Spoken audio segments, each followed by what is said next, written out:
वर्धा सिद्धार्थनगर परिसरामध्ये अचानक ट्रकला आग लागल्याने ट्रक जळालाय। आज सकाळी 5:30 वाजता ट्रकला आग लागल्याची घटना घडली।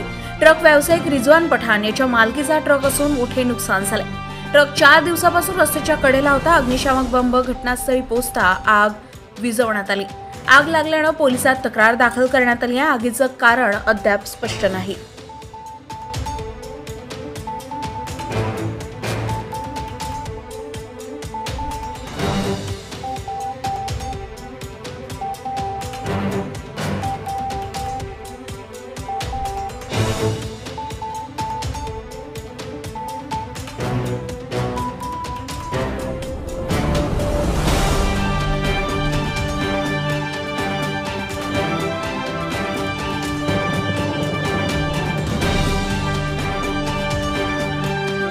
नवनवीन बातम्यांचा खजिना पाहण्यासाठी लाईक करा, शेअर करा आणि चॅनलला सबस्क्राइब करा।